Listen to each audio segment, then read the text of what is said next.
Muammar al-Gaddafi, Libyan statesman. Muammar al-Gaddafi, born 1942, near Sirte, Libya, died October 20, 2011.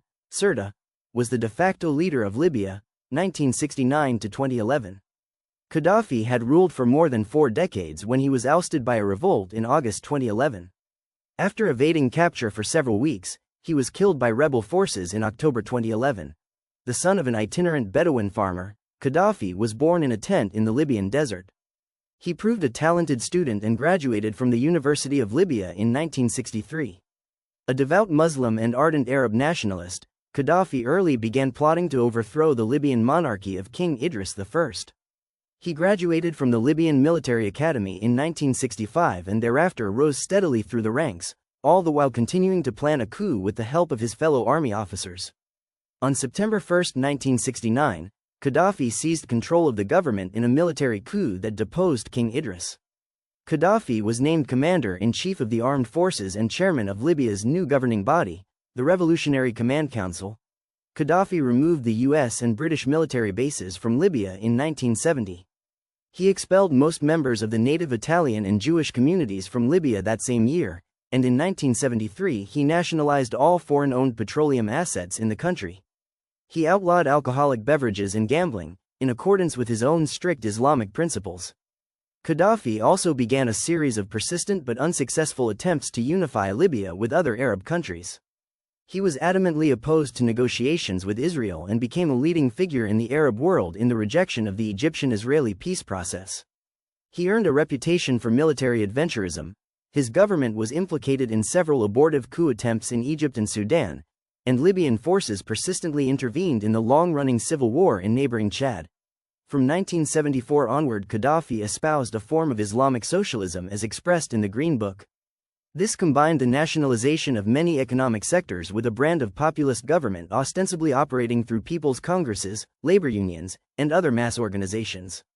Innovations along these lines continued to be introduced, including a system of government in 1977 called Jamahiriya, a neologism implying a popular decentralized confederation. Gaddafi relinquished his formal leadership of Libya's government in 1979 but, despite the claims of merely guiding a revolutionary form of populist democracy, the reins of power remained firmly concentrated in his hands. Meanwhile, Gaddafi was becoming known for his erratic and unpredictable behavior on the international scene. His government financed a broad spectrum of groups worldwide that sought revolutionary objectives of their own, including the Black Panthers and the Nation of Islam in the United States and the Irish Republican Army in Northern Ireland. Squads of Libyan agents assassinated émigré opponents abroad, and his government was allegedly involved in several bloody terrorist incidents in Europe perpetrated by Palestinian or other Arab extremists.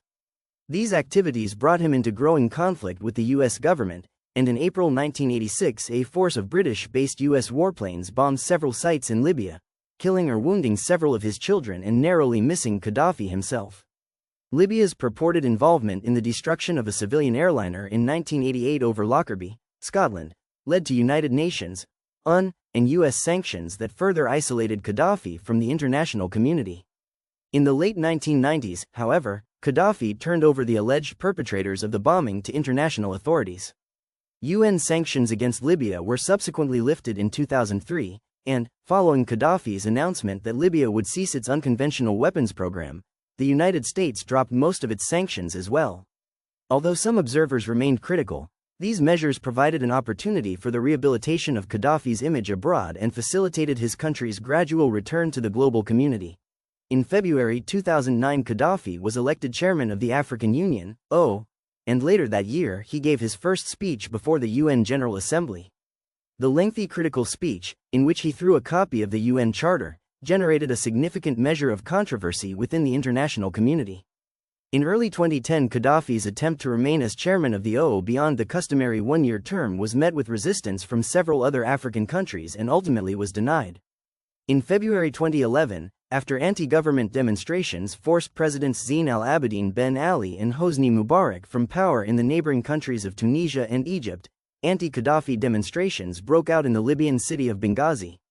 As the protests spread throughout the country, the Gaddafi regime attempted to violently suppress them, directing police and mercenary forces to fire live ammunition at protesters and ordering attacks by artillery, fighter jets, and helicopter gunships against demonstration sites. Foreign government officials and international human rights groups condemned the regime's assault on the protesters. Gaddafi's violent tactics also alienated senior figures in the Libyan government. The Libyan Minister of Justice resigned in protest, and a number of senior Libyan diplomats either resigned or issued statements of support for the uprising.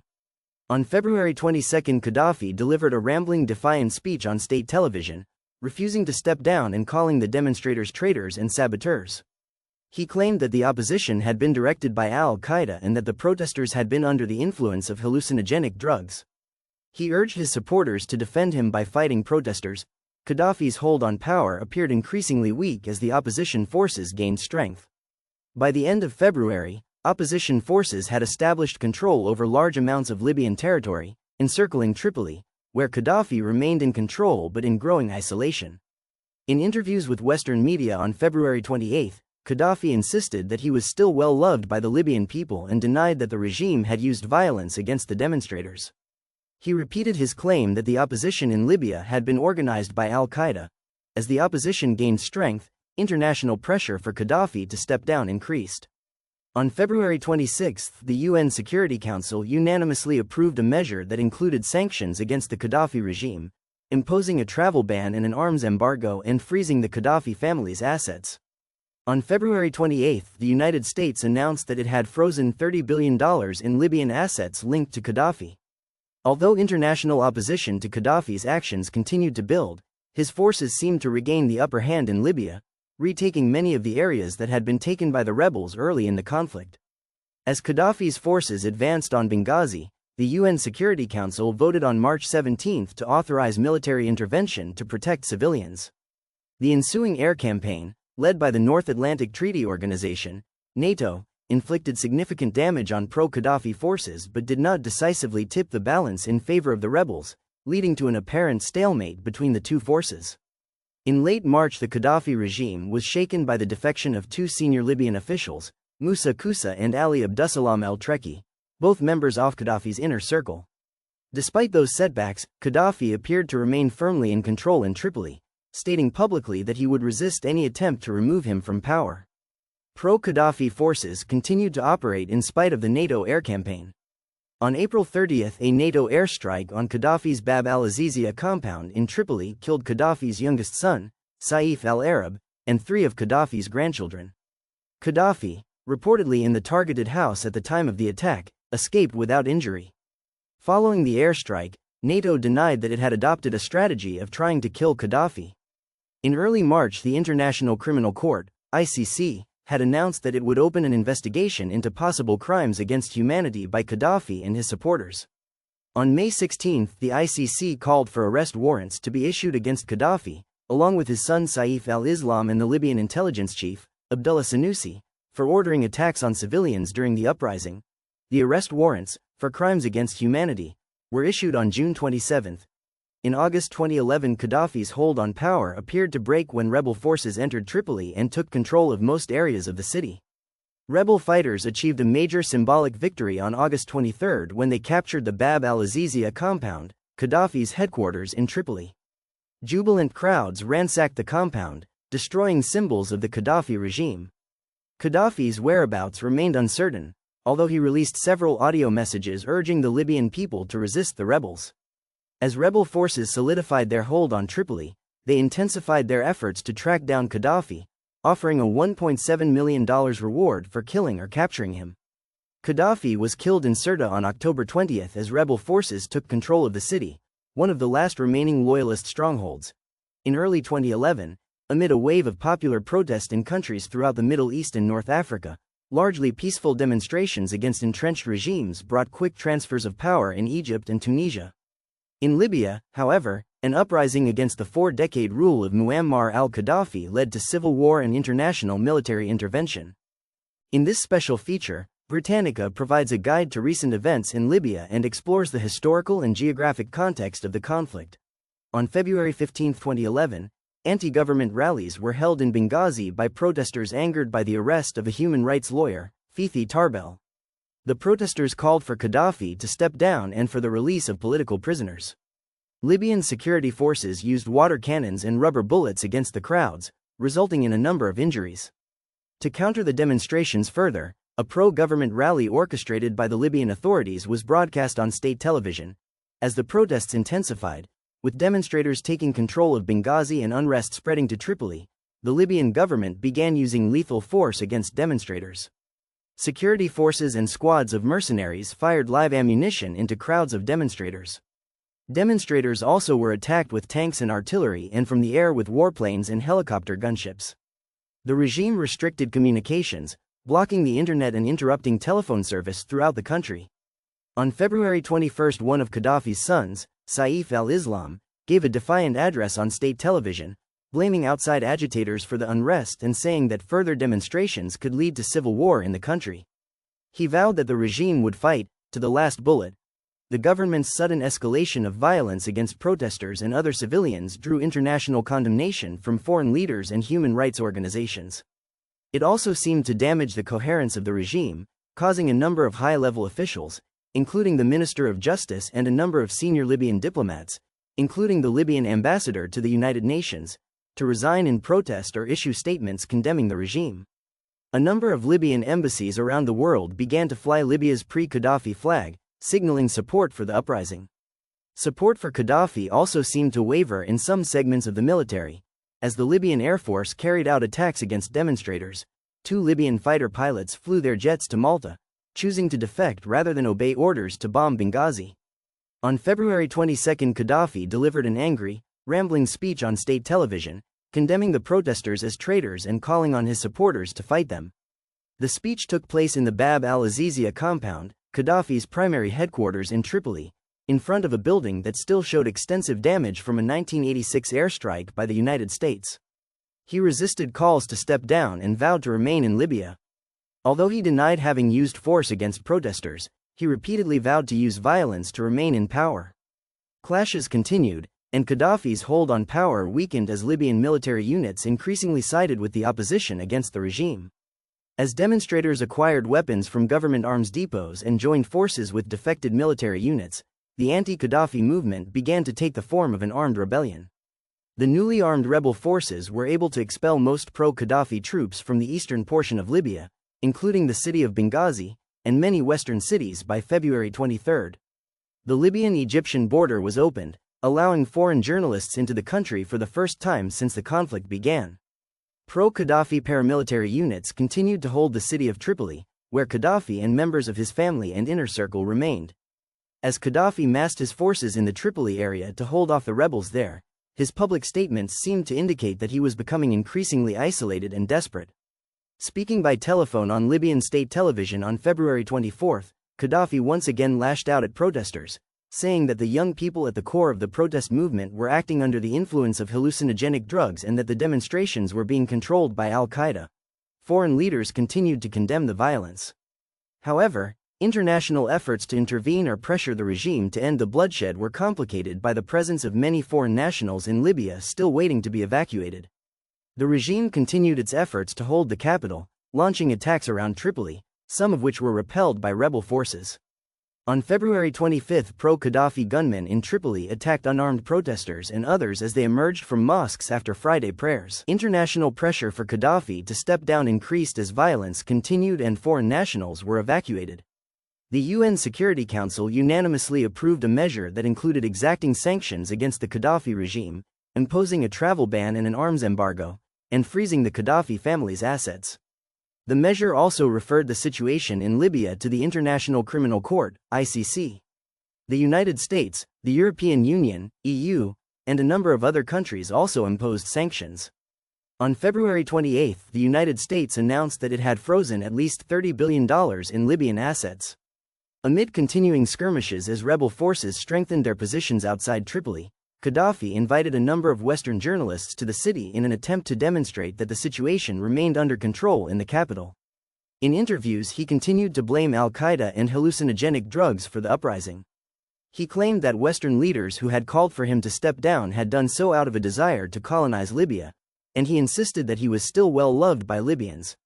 A rebel leadership council, formed by the merger of local rebel groups, appeared in Benghazi in early March. Known as the Transitional National Council, TNC, it declared that its aims would be to act as the rebellion's military leadership and as the representative of the Libyan opposition, provide services in rebel-held areas, and guide the country's transition to democratic government. Conditions in Libya worsened as the armed struggle continued, and thousands of people, mostly migrant workers from Egypt and Tunisia, fled toward the borders. Governments and humanitarian organizations began to organize efforts to address worsening shortages of food, fuel, and medical supplies throughout the country. After the rebels succeeded in taking control of eastern Libya and a number of cities in the west, the conflict appeared to enter a stalemate. The Gaddafi regime still controlled enough soldiers and weapons to hold Tripoli and to stage fresh assaults, which rebel fighters, although poorly equipped, were largely able to repel. Most fighting took place in the towns around Tripoli and in the central coastal region, where rebels and Gaddafi loyalists battled for control of the oil export terminals on the Gulf of Sidra. As the fighting continued, forces loyal to Gaddafi seemed to gain momentum, launching successful assaults to retake control in strategic areas around Tripoli and on the coast of the Gulf of Sidra. Attacking with fighter jets, tanks, and artillery, pro-Gaddafi forces had by March 10 driven rebel forces from Zawiya, west of Tripoli, and from the oil export center of Ras Lanif. Those gains highlighted the Gaddafi loyalists' advantages in weaponry, training, and organization. As Gaddafi appeared to gain the upper hand, the international community continued to debate possible diplomatic and military responses to the rapidly developing conflict. Countries worked to establish contact with the TNC, although only France granted it official recognition, announcing on March 10 that it would treat the Council as Libya's legitimate government. International condemnation of the Gaddafi regime continued to build, and, at an emergency summit on March 11, the EU unanimously called for Gaddafi to step down. However, the international community remained divided over the possibility of military intervention, most likely by imposing a no-fly zone over Libya, a measure long requested by the rebels to prevent Gaddafi loyalists from launching air attacks. Some countries, including France and the United Kingdom, signaled their support for such an operation, while others, including the United States and Germany, expressed their reservations, emphasizing the need for broad international consensus and warning against possible unforeseen consequences of military intervention. The African Union, rejected any military intervention in Libya, asserting that the crisis should be resolved through negotiations, whereas the Arab League passed a resolution on March 13 calling on the UN Security Council to impose a no-fly zone over Libya. On March 15, Gaddafi loyalists launched a heavy assault on the eastern city of Idabia, the last large rebel-held city on the route to Benghazi. On March 17, as Gaddafi loyalists advanced on the remaining rebel positions in Benghazi and Tobruk in the east and Misrata in the west, the UN Security Council voted 10-0, with abstentions from Russia, China, Germany, India, and Brazil, to authorize military action, including imposition of a no-fly zone to protect Libyan civilians. The Gaddafi regime responded by declaring an immediate ceasefire, although there were reports that pro-Gaddafi forces continued to launch attacks after the announcement and that heavy fighting continued in Benghazi. Beginning March 19, a coalition of U.S. and European forces with warplanes and cruise missiles attacked targets in Libya in an effort to disable Libya's air force and air defense systems so that the unauthorized no-fly zone could be imposed. Coalition missiles struck buildings in a compound used by Gaddafi as a command center, and in eastern Libya warplanes attacked a pro-Gaddafi armored column positioned outside Benghazi. Emboldened by the airstrikes, rebel forces once again launched an offensive to challenge pro-Gaddafi forces' hold on the oil centers on the coast. Gaddafi denounced the coalition attacks as an act of aggression against Libya and vowed to continue fighting international forces and the rebels. Coalition spokesman announced on March 23 that the Libyan Air Force had been completely disabled by coalition airstrikes. However, heavy fighting continued on the ground. Pro-Gaddafi units massed around the rebel-held city of Misrata in the west and the contested city of Idabia in the east, shelling both heavily and causing significant civilian casualties. Attacks by coalition warplanes soon weakened pro-Gaddafi ground forces in eastern Libya, allowing rebels to advance west again. On March 27, the North Atlantic Treaty Organization, NATO, officially took command of military operations previously directed by the United States, France, and the United Kingdom in Libya.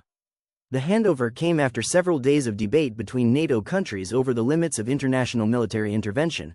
Several countries had argued that the coalition's aggressive targeting of pro-Gaddafi ground forces had exceeded the mandate set by the UN Security Council to protect civilians. On March 30, Libyan Foreign Minister Moussa Koussa defected, fleeing to the United Kingdom. The defection of Koussa, a former head of Libyan intelligence and a longtime member of Gaddafi's inner circle, was interpreted as a sign that support for Gaddafi among senior Libyan officials was beginning to wane. As the fighting progressed, it began to appear that, even with NATO attacks on pro-Gaddafi forces, the Libyan rebels, a poorly armed and disorganized force with little military training, would be unable to oust Gaddafi or achieve decisive successes against Gaddafi's professional troops. Diplomatic efforts to resolve the crisis intensified, with an EU delegation traveling to Tripoli on April 10 to present a ceasefire plan to Gaddafi. Representatives announced that Gaddafi had accepted the plan, although pro-Gaddafi forces continued to launch attacks on April 11. The plan was rejected by the rebel leaders on the grounds that it did not provide for Gaddafi's departure from Libya, Kingdom in Libya. The handover came after several days of debate between NATO countries over the limits of international military intervention. Several countries had argued that the coalition's aggressive targeting of pro-Gaddafi ground forces had exceeded the mandate set by the UN Security Council to protect civilians. On March 30, Libyan Foreign Minister Moussa Koussa defected, fleeing to the United Kingdom.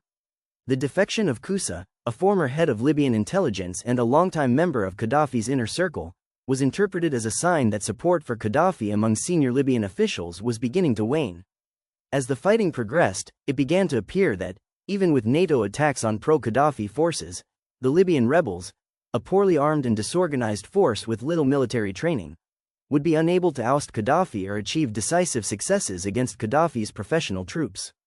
Diplomatic efforts to resolve the crisis intensified, with an EU delegation traveling to Tripoli on April 10 to present a ceasefire plan to Gaddafi. Representatives announced that Gaddafi had accepted the plan, although pro-Gaddafi forces continued to launch attacks on April 11. The plan was rejected by the rebel leaders on the grounds that it did not provide for Gaddafi's departure from Libya, Kingdom in Libya. The handover came after several days of debate between NATO countries over the limits of international military intervention. Several countries had argued that the coalition's aggressive targeting of pro-Gaddafi ground forces had exceeded the mandate set by the UN Security Council to protect civilians. On March 30, Libyan Foreign Minister Moussa Koussa defected, fleeing to the United Kingdom. The defection of Koussa, a former head of Libyan intelligence and a longtime member of Gaddafi's inner circle, was interpreted as a sign that support for Gaddafi among senior Libyan officials was beginning to wane. As the fighting progressed, it began to appear that, even with NATO attacks on pro-Gaddafi forces, the Libyan rebels, a poorly armed and disorganized force with little military training, would be unable to oust Gaddafi or achieve decisive successes against Gaddafi's professional troops. The TNC struggled to establish a functional government and exert its authority in the months that followed the fall of the Gaddafi regime. Local rebel militias that had fought autonomously during the uprising, especially those in western Libya, were reluctant to submit to an interim government formed in eastern Libya with little input from the rest of the country and were suspicious of some TNC officials' past ties to the Gaddafi regime. The militias refused to disarm, and skirmishes between rival militias over territory were common. Timelines of events. Key events in Libya, 1951 to 2011. 1951. With the backing of the United Nations, Libya declares its independence, uniting Libya's three provinces under a constitutional monarchy. Sidi Muhammad Idris al-Mahdi al-Sanusi, the head of the Sanashia religious order and a British ally in World War II, becomes king, reigning as Idris I under the country's federal system. Tribal elites and provincial leaders wield considerable power, while the central state remains weak.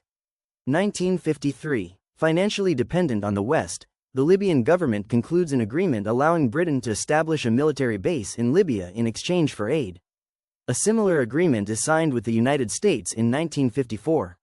1959. Significant oil reserves are discovered in Libya. Between 1959 and 1969, booming oil revenues transform Libyan society, increasing urbanization and magnifying economic inequality. Arab nationalism and anti-imperialism, exemplified by the policies of Egyptian Pres. Gamal Abdel Nasser, become increasingly popular in Libya, especially among the disaffected youth. 1969. Led by Muammar al-Gaddafi, then a 27-year-old captain, a group of junior military officers from primarily middle-class backgrounds seize power in Libya while King Idris I receives medical treatment in Turkey. Following the coup, the country is governed by a revolutionary command council, with Gaddafi gradually emerging as the dominant figure. 1970. At the request of the Libyan government, British and American military forces are evacuated from their bases in Libya. The Libyan government initiates the nationalization of the country's oil industry.